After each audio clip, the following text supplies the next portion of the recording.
Bienvenidos a una nueva sesión del curso de Desigualdad, Cooperación y Desarrollo. Seguimos con el módulo de la capacidad transformadora de los sujetos sociales. En este caso vamos a tratar el tema de la potenciación de capacidades humanas a través de la educación y para ello contamos con Alberto Begué. Buenos días. Buenos días. Alberto Begué es sociólogo y doctor en Economía Internacional y Desarrollo. Es consultor especializado en la educación con más de 25 años de experiencia, trabajando en temas de desarrollo y ayuda humanitaria. Es experto en planificación estratégica, diseño de proyectos y políticas públicas relacionadas con la educación internacional. Ha trabajado en temas como el género, la educación inclusiva, además de trabajar en países con conflictos armados. Ha trabajado en países como Brasil, Burkina Faso, Senegal, Namibia, Mozambique, España y Estados Unidos. Y bueno, le tenemos aquí con nosotros para que nos cuente un poco sobre su trabajo. Muchas gracias por tu participación y buenos días, Alberto. Pues nada, buenos días y gracias por contar conmigo.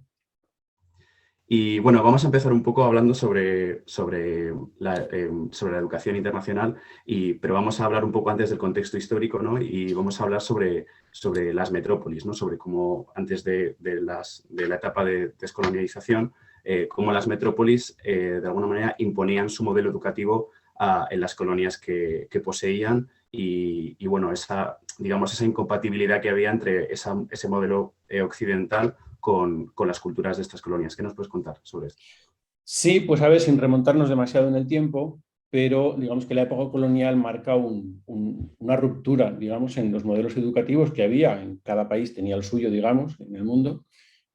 Por ejemplo, pues por centrarnos en África subsahariana, que es donde he trabajado más, ¿no?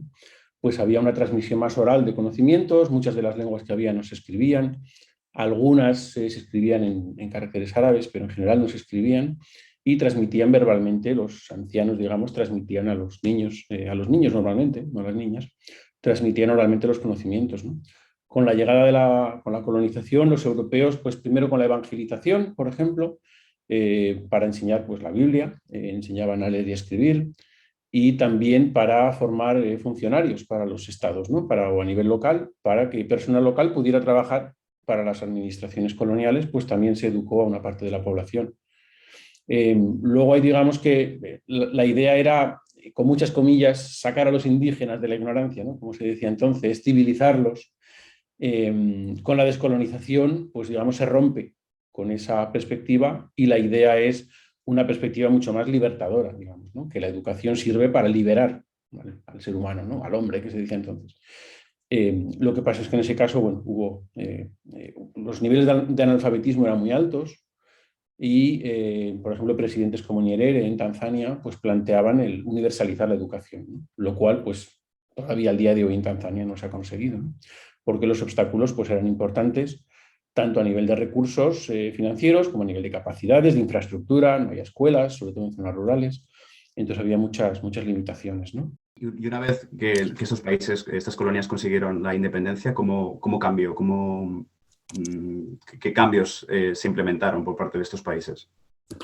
Pues, como comentaba, la capacidad era bastante pequeña, se intentaron, por ejemplo, también pues, en Nkrumah en Ghana, en Nyerere en Tanzania, intentaron también a nivel local, pequeñas comunidades, formarse, pero las capacidades eran muy limitadas, ¿no?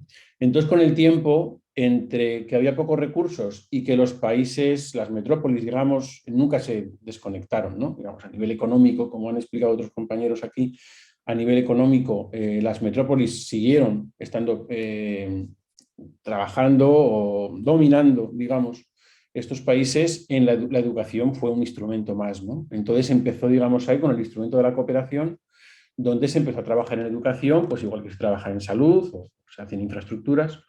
Y entonces, bueno, pues se construían escuelas, se formaban profesores, se editaban libros, se hacía un poco pues el ABC, digamos, de la educación, ¿no? Sin grandes aspiraciones en temas de equidad, de calidad, que hablaremos luego más, sino que era más bien pues ir ampliando la cantidad de niños, de niñas que se incorporaban a la escuela con un enfoque muy en educación primaria, por ejemplo, muy en zonas urbanas durante muchos años.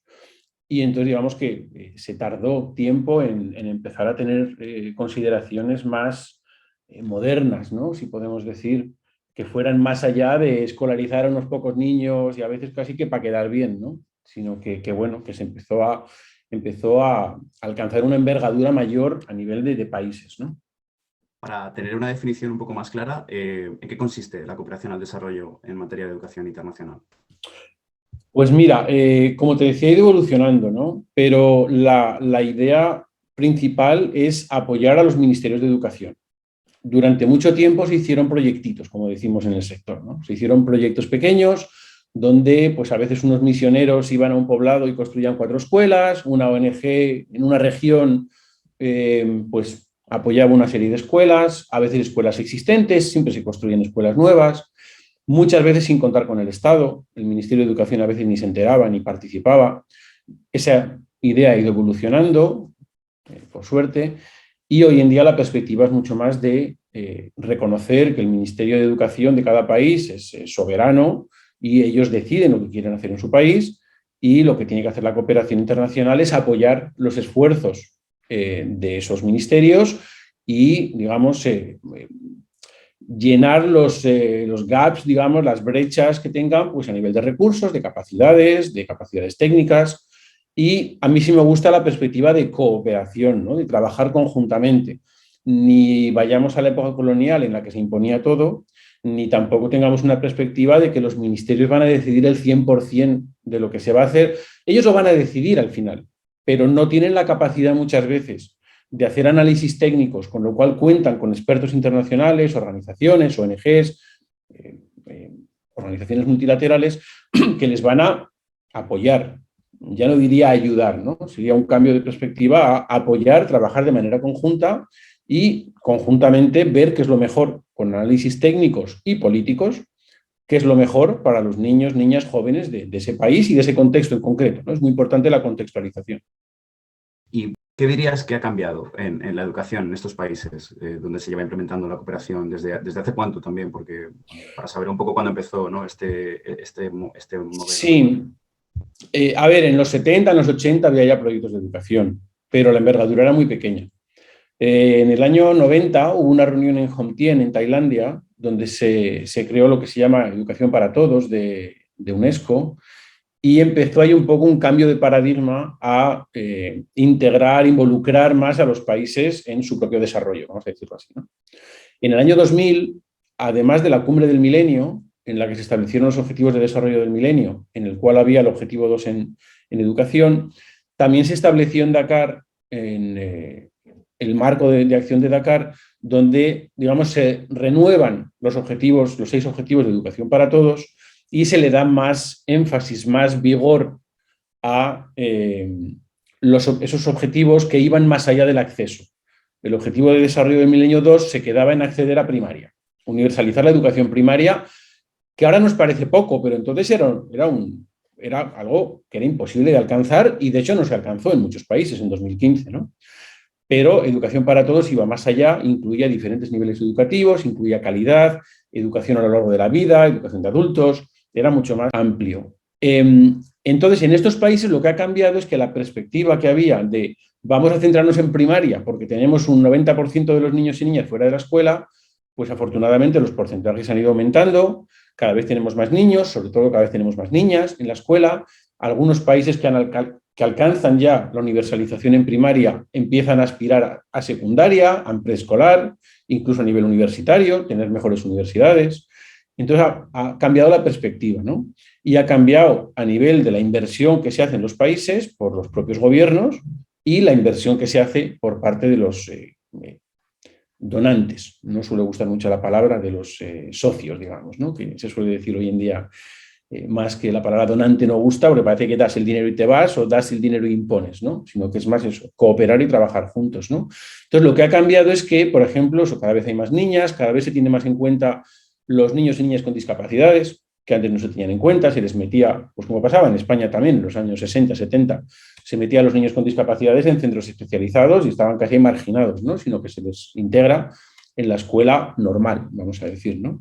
Las zonas rurales se les tiene más en cuenta también y se tiene en cuenta cada vez más, aunque estamos lejos todavía, temas de calidad, qué es lo que están aprendiendo los niños y las niñas, y temas de equidad, de no dejar a nadie atrás, ¿no? Y no quedarse, como se hacía mucho tiempo, en lo fácil, ¿no?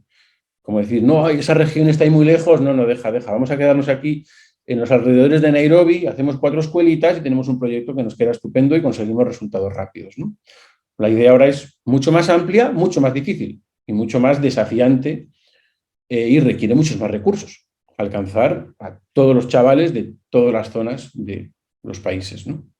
Claro, yo te quería preguntar sobre la financiación, ¿no? Porque estos que llamáis donantes, ¿cómo se financia este tipo de proyectos? Pues mira, hay que tener en cuenta que la financiación principal en educación viene de los gobiernos nacionales, de los países, de los ministerios de educación de los países del sur, vamos a decir. En muchos países, 90-95% de los fondos son nacionales. En algunos países no. Por ejemplo, en Somalia, 50-60% de los fondos vienen de donantes extranjeros, ¿no? Internacionales, ONGs o agentes multilaterales, bilaterales. Pero hay que tener muy en cuenta eso, que la financiación principal tiene que ser de ellos. Ayer mismamente tenía una reunión con el ministro de Educación en Moldavia y están reduciendo, por circunstancias muy difíciles que tienen, incluida ahora la guerra de Ucrania, están reduciendo su presupuesto de educación. Entonces es muy importante que un ministerio que quiere pedir ayuda internacional en educación muestre primero su compromiso para financiar con sus propios recursos. Y donde no lleguen, ahí es donde pueden, digamos, decir, oye, ¿nos podéis apoyar a financiar esto que no nos llega? Y ahí esa es un poco la perspectiva de cofinanciación, de trabajar conjuntamente y de preparar los proyectos de manera conjunta, diseñar los proyectos de manera conjunta. Estamos lejos de que esto se haga de manera efectiva. Yo he trabajado bastante con USAID, por ejemplo, con la cooperación americana, norteamericana, y ellos tienen tendencia a preparar los proyectos ellos y luego llegan al gobierno y le dicen, mira, tengo 100 millones de dólares para financiar esto, ¿qué te parece? Obviamente, me pasó en Sur Sudán, por ejemplo. ¿Cómo va a decir Sur Sudán? Mira, no, esos 100 millones yo los quería dedicar a otra cosa. Ah, mira, pues no, me voy a otro país. Obviamente dicen que sí a todo. Con problemas como que en el Sur Sudán, por ejemplo, USAID financiaba con 100 millones y la cooperación británica con otros 100, con solapamiento en sus 2 proyectos, porque no se había tenido en cuenta lo que hacía el país. Eso está cambiando, pero todavía nos queda, ¿no? Las ONGs es lo mismo. Las ONGs ya no pueden ir a una zona rural y preguntarle al alcalde de turno en Guatemala dónde quieres que haga una escuelita. No, tienen que ir al Ministerio de Educación en Guatemala, ciudad, capital, para que ellos decidan dónde se hacen las escuelitas, ¿no? Y qué modelo de escuela, qué construyes, no puedes construir lo que quieras. Cada ministerio tiene su modelo de escuela, sus planos para construir, sus ingenieros, sus arquitectos. Entonces, cada vez hay que tener más en cuenta la voluntad política, técnica incluso, local, ¿no? Entonces, en ese sentido, la financiación ha ido aumentando mucho, tanto doméstica o nacional como internacional, y lo importante es que se focalice muy bien dónde va ese dinero. Por ejemplo, hoy en día todavía las poblaciones urbanas reciben por estudiante más dinero que los estudiantes en zonas rurales, mientras en zonas rurales las necesidades son mucho mayores, tienen menos acceso a todo. Los padres y madres son analfabetos en mucho más porcentaje, no tienen acceso a bibliotecas, no tienen acceso a librerías. Históricamente han tenido menos acceso a la educación. Entonces, en ese sentido, hay que focalizar y tener un enfoque equitativo en la distribución de los recursos, ¿no? Y eso falta todavía. Y termino, es muy importante que la financiación vaya no solamente a tener más niños y niñas en la escuela, más jóvenes en la escuela, sino a que aprendan. No solamente que sean, con perdón, almacenes de chavales, donde los padres para ir a trabajar tienen que llevar a sus niños, sino que necesitamos que estos niños y niñas aprendan con contenidos relevantes, donde se reformen los currículums para que realmente aprendan algo que les sea útil en la vida, como ciudadanos, como trabajadores, como personas, ¿no? Claro, y partiendo un poco de esto último que decías, se sigue dando eso que comentábamos al principio, ¿no? de que la metrópoli imponía un modelo occidental. Esto sigue pasando, ¿no? Y ligado a la financiación, ¿no? O sea, si de repente ¿no? la ayuda de Estados Unidos llega y tiene un proyecto y ya está, ¿no? Y no tiene en cuenta la diversidad, la cultura, la lengua, ¿no? de estas poblaciones. ¿Esto sigue siendo un condicionante, o sea, sigue siendo un problema para la educación de estos niños? Sí, sigue siendo, a ver, para la gente que tenemos una perspectiva crítica en educación, en cooperación en educación, sigue habiendo mucho campo para mejorar, ¿no? Por ejemplo, hace unos años en Níger tuvimos una financiación de USAID, de la cooperación estadounidense, con un proyecto para trabajar en 5 lenguas locales. A nivel técnico está demostradísimo que un niño y una niña aprenden mucho mejor a leer y a escribir en su lengua materna, que no en inglés o en francés, en el caso de Níger en francés. Con lo cual la perspectiva técnicamente era impecable. El proyecto estaba muy bien diseñado, conseguimos la financiación, fui a ver al Ministerio de Educación y me dijeron nuestra política es enseñar en francés. No enseñamos en lenguas locales, con lo cual este proyecto no tiene cabida en nuestro sistema educativo. Claro, la financiación ya estaba, teníamos 8 millones de dólares. Entonces tienes que convencerles de que técnicamente eso tiene sentido y ver cómo encajar eso en una política nacional que viene de la colonia, pero que es la que es y que es en francés. Entonces, bueno, pues ahí usas tus habilidades diplomáticas para convencerles de que te permitan ejecutar el proyecto, implementarlo, con las autoridades locales, por supuesto, y participación de ONGs locales, y que sirva como piloto para ver si esa educación mejora los resultados en relación a la educación en francés. Entonces, bueno, conseguimos ese permiso. Hoy en día, los materiales que elaboramos en ese proyecto, hace ya 8 o 9 años, son los que se utilizan, en parte, por parte del Ministerio de Educación. O sea, al final, algo que tenía un origen perverso acabó teniendo resultados positivos. Y ahora se está cada vez más, iba a decir imponiendo, pero no es imponiendo en el sentido peyorativo, sino que cada vez hay más una educación bilingüe donde se sigue manteniendo la lengua colonial, pero donde se educa cada vez más en lenguas locales, maternas, y los resultados son mucho mejor. Estamos lejos todavía y habrá que esperar tiempo para ver resultados, pero está claro que un niño y una niña aprenden mucho mejor en su idioma materno que en un idioma como el francés, que en las zonas rurales de Níger no lo habla nadie. ¿Y qué herramientas tiene la cooperación en materia de educación internacional para que las niñas vayan al colegio en plena igualdad con los niños? ¿Existe, digamos, entiendo que en países pues como los que comentabas, ¿no? del sur global, pues la situación de la mujer es muy complicada y es fundamental, ¿no? que las niñas reciban una educación igual a la de los niños para también poder salir de su situación de desigualdad? ¿Qué herramientas tiene la cooperación internacional?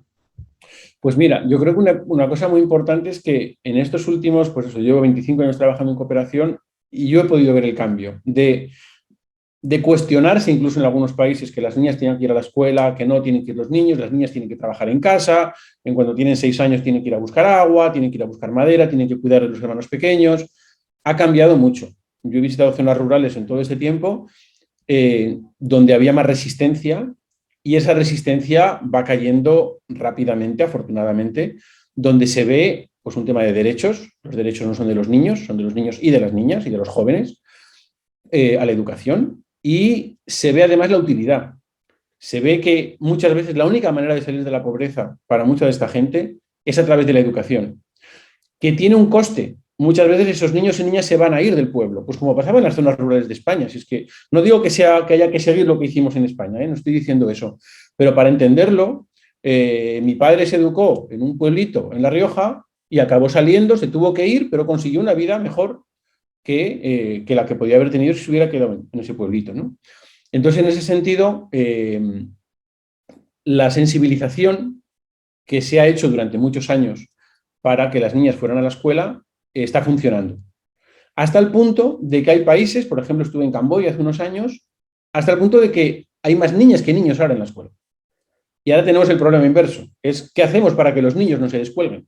Y para que realmente vayan a la escuela, porque realmente está cayendo. No solamente que la escolarización de niñas aumenta más, sino que la escolarización de los niños está cayendo en varios países, ¿no? Sobre todo en Asia, no, en África no tanto, ¿no? Todavía sigue habiendo problemas. Entonces, la sensibilización es uno de los principales problemas. Y luego tenemos que compensar los costes de oportunidad. Por ejemplo, un proyecto que hicimos en Burkina Faso con el gobierno de Burkina Faso, el ministerio, las niñas no iban a la escuela porque tenían que ir a buscar comida y a preparar la comida. ¿Qué hicimos? Darles comida en la escuela. Tenían que cuidar de los niños pequeños. ¿Qué hicimos? Montar una guardería. Entonces, el objetivo de la escuela era una educación primaria, pero montamos una guardería para que los niños pequeños de las niñas que queríamos que fueran a primaria estuvieran escolarizadas. Y eso funciona. Tener letrinas separadas, ofrecer para las niñas ya con menstruación ofrecerles tampones, compresas, que tengan agua limpia, que tengan privacidad, que no se las culpabilice cuando no pueden ir a clase porque están con dolores menstruales, por ejemplo, que no se expulse a las niñas porque se quedan embarazadas, que es muy habitual en muchos países. En Tanzania, por ejemplo, tuvimos una pelea grande hasta que al final se consiguió, porque una niña se quedaba embarazada, automáticamente era expulsada y no podía volver a la escuela. Y además, con ostracismo, ¿no? De muy malas maneras. Entonces, ese conjunto de medidas está funcionando para llevar a las niñas a la escuela. Lo que hay que tener muy en cuenta es la sostenibilidad. Por ejemplo, este proyecto que te comentaba de Burkina Faso, donde les dábamos comida, dar comida a miles de niñas todos los días es muy caro. Entonces, cuando acaba el proyecto, tienes que asegurarte que el gobierno, o durante un tiempo a lo mejor otro socio, va a poder continuar eso. Porque si no, ocurre también. Las niñas van a la escuela mientras hay comida, en el momento en que no das comida, dejan de ir a la escuela. O las nuevas generaciones ya no van a la escuela, ¿no? Entonces es muy importante tener herramientas y hacerlas sostenibles, ¿no? ¿Y qué criterios de inclusividad se están llevando a cabo para, por ejemplo, pues para personas con discapacidad o con algún tipo de dolencia, ¿no? O de problema para asistir a la escuela? Pues mira, igualmente, como te decía, todavía en algunos países, pero cada vez menos, existen escuelas como separadas, ¿no? Eres ciego, tienes que ir a otra escuela. Eres sordo, tienes que ir a otra escuela. Cada vez más está viendo, los ministerios tienen su departamento, sus expertos. La cooperación internacional todavía no dedica demasiados fondos a esto, pero cada vez más se dedican fondos no solamente a que puedan acceder a la escuela a nivel de concepción, que es el primer paso, sino a nivel de infraestructura, de que si un niño llega con silla de ruedas, pues tenga una rampa para llegar a la escuela. Y que además, si es ciego, pues tenga los materiales en braille y que además no se rían los otros niños de él. Por ejemplo, el tema social es muy importante, el tema de las normas, el cambio de normas en estos procesos es muy importante, ¿no? Igual que el tema de las niñas, los temas culturales, religiosos, era muy importante o sigue siendo muy importante, en el tema de los niños o niñas con discapacidad es muy importante. Y un tema que está ocurriendo mucho, que me encuentro en los análisis que hago en muchos de estos países, es que muy pocos de estos niños están escolarizados. En parte porque, por ejemplo, en zonas rurales, tener un niño ciego es una maldición todavía en muchos sitios, entonces, pues te quedas aquí en casa encerrado y ya, no vas a ir a la escuela. El cambio de mentalidad, que como te decía, por ejemplo, con el tema de las niñas, ha cambiado mucho en los últimos años, con el tema de discapacidad estamos lejos todavía. En zonas urbanas, donde hay niveles de alfabetización más altos y más exposición, digamos, pues, al mundo, es más habitual encontrar niños o niñas con discapacidad en las escuelas. En zonas rurales todavía es difícil. Y es muy difícil, por ejemplo, el hacer el screening que llaman, ¿no? El identificar que un niño tiene una discapacidad. Porque si un niño es ciego completo, es muy fácil identificarlo. Pero si tiene una deficiencia visual, no siempre es fácil. O si tiene una discapacidad mental moderada, no siempre es fácil identificarlo. Y pueden pensar, va, este niño es un vago y no quiere estudiar o no sabe, o no, tiene una discapacidad y hay que atenderle esa discapacidad para que pueda tener las mismas oportunidades que el resto de compañeros, ¿no? Entonces, en ese sentido, sí se va mejorando. Los presupuestos en los ministerios, uno de mis trabajos habituales es analizar planes sectoriales de educación y presupuestos. Los presupuestos y las estrategias dedicadas a este tipo de discapacidades son muy bajos y se le da muy poca importancia. Va mejorando, pero falta mucho. Por dar un ejemplo, recientemente en un país identificaban el 2% de los niños con discapacidad que iban a la escuela. Naciones Unidas, la OMS, calcula que entre un 10 y un 15% de cualquier población humana tiene una discapacidad. Con lo cual tenemos un gap, una brecha enorme, ¿no? Y eso me lo he encontrado en muchos países. Lo importante para mí, sobre todo, es que exista el primer paso, como decía, que es la concienciación, que es que a nivel comunitario, a nivel familiar, a nivel del Ministerio de Educación, se tenga conciencia de que esos niños, niñas, jóvenes tienen tanto derecho a la educación como los demás. Y que no solamente tienen el derecho, el gobierno tiene la obligación, con ayuda de los socios si necesita, pero tiene la obligación de ofrecer una educación adaptada para que esos chavales tengan las mismas oportunidades que los demás. Y que no digas, pues es que no puedo llegar con la silla de ruedas, o llego a clase, el profesor no tengo nadie que me haga lenguaje de signos. Entonces es muy importante esa parte de la concienciación en la que todavía nos queda mucho, Y luego también está, por ejemplo, en Estados Unidos pertenecía a un grupo de ONGs que trabajaban especialmente en temas inclusivos, ¿no? No solamente en discapacidades, sino otros, inclusión en el sentido más amplio. Y cada vez ves que hay más red, se va creando red de organismos de sociedad civil, organismos multilaterales, Naciones Unidas, el Banco Mundial, por ejemplo, viene haciendo políticas en este sentido bastante fuertes, gobiernos nacionales y, sobre todo, los gobiernos en los que trabajamos, de los países del sur donde trabajamos, ¿no? Que haya esa concienciación y que estén dispuestos, aparte de su presupuesto, invertirla, y nunca mejor dicho, porque es una inversión, no un gasto, invertirla en los chavales que tienen discapacidades. Tú que has trabajado o eres conocedor de la situación de los países en conflicto, ¿cómo es la educación de estos niños o cómo se desarrolla la cooperación internacional en educación en países en conflicto? Pues mira, en países en conflicto se da una, iba a decir una contradicción, no es una contradicción, pero una evolución inversa. A nivel global, cada vez tenemos menos niños fuera de la escuela. Cada vez, digamos, se consiguen escolarizar a más niños y más niñas y se consiguen tener mejores niveles en general en educación. En países en conflicto, la tendencia es inversa. A nivel global tenemos, como se viene publicando Naciones Unidas, cada vez tenemos más refugiados, más desplazados en el mundo, por temas de guerras, por temas de cambio climático, por ejemplo, también de desastres naturales, eventos naturales, y tenemos que cada vez hay más niños y niñas fuera de la escuela o sin escolarizar o recibiendo una mala educación en estos países. Y eso es algo en lo que también queda mucho por hacer, pero también se está haciendo mucho.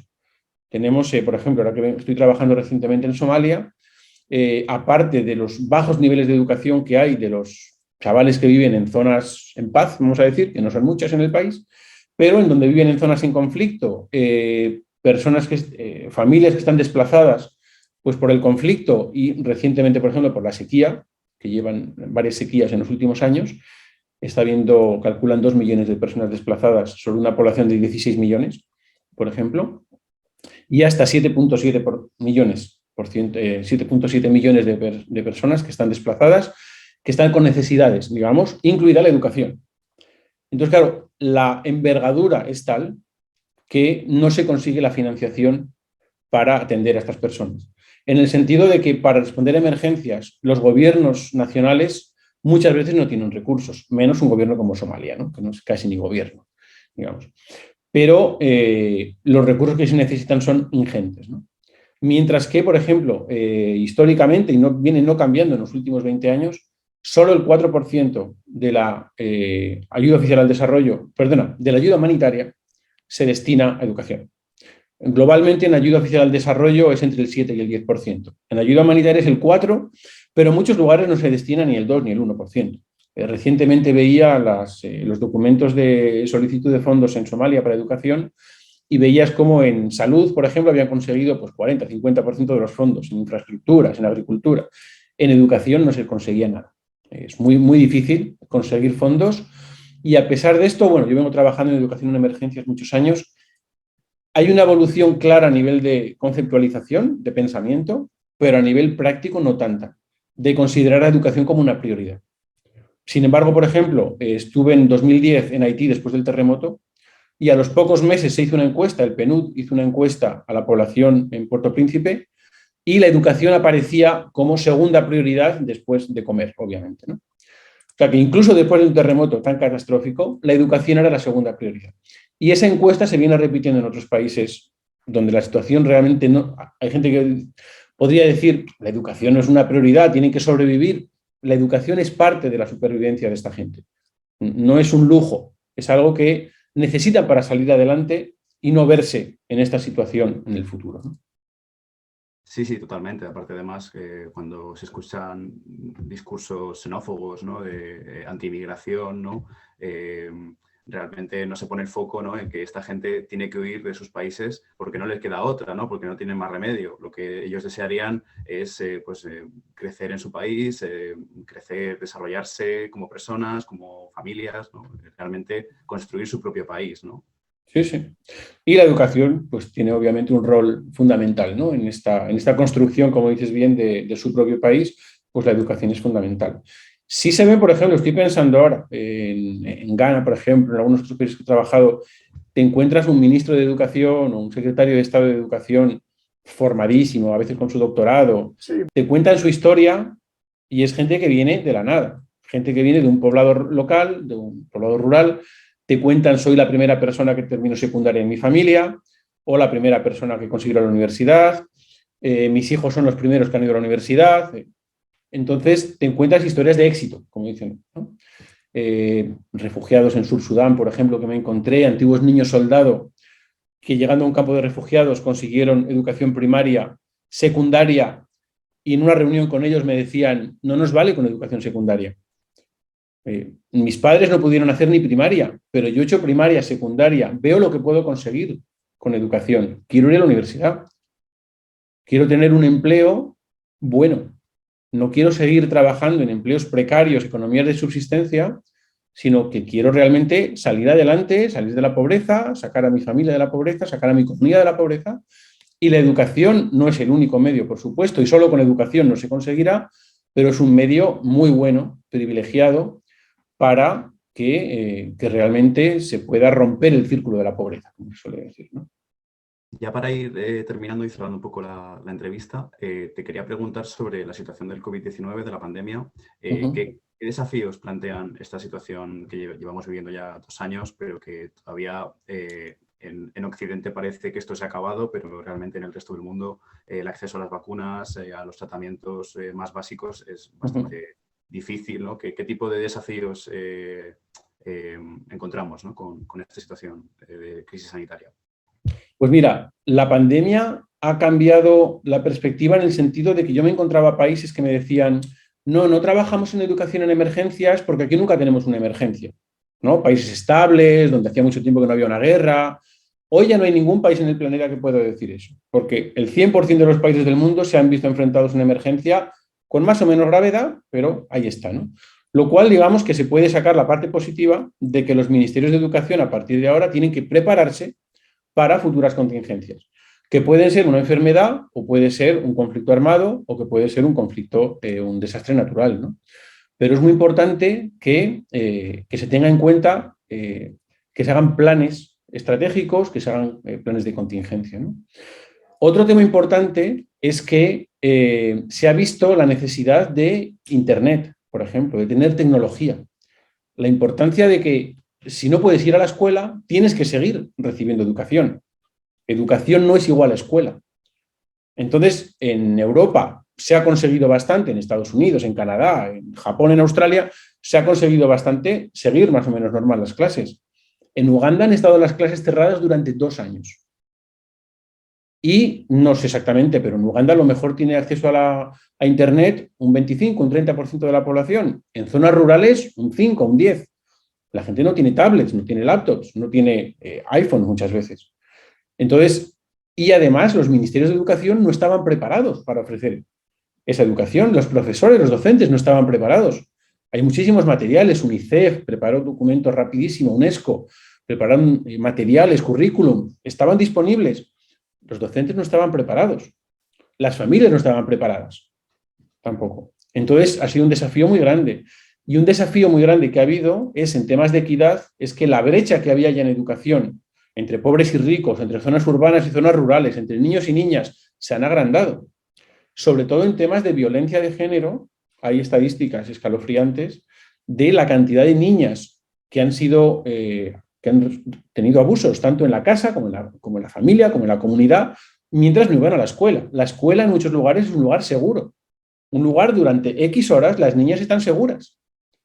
Aquí no han tenido ese espacio de seguridad, por ejemplo. Entonces hay cifras escalofriantes y además, por ejemplo, también de muchos millones de niños y niñas que nunca van a volver a la escuela porque se han quedado fuera de la escuela y sus familias o las condiciones económicas en las que ahora viven sus familias no les van a permitir que vuelvan a la escuela.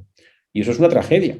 Realmente, y ya veremos, de momento no hay estadísticas, pero cuando las haya, y luego a nivel de aprendizajes, de lo que un niño o una niña pierde estando 6 meses, 8 meses, 9 meses fuera de la escuela, sin haber recibido, en muchos casos, ningún tipo de educación, ¿no? La merma en la escolarización O sea, yo lo veo, tengo un hijo de 7 años, se pasa el verano sin hacer cuentas, llega septiembre y se le ha olvidado la mitad de lo que sabía en junio. Pues imagínate eso con poblaciones, con niños, niñas, que ya vienen con un nivel educativo muy bajo, con esta crisis, pues muchísimo más, ¿no? Y luego, por terminar, yo creo que ha puesto de relieve la interconexión y la necesidad de colaboración, ¿no?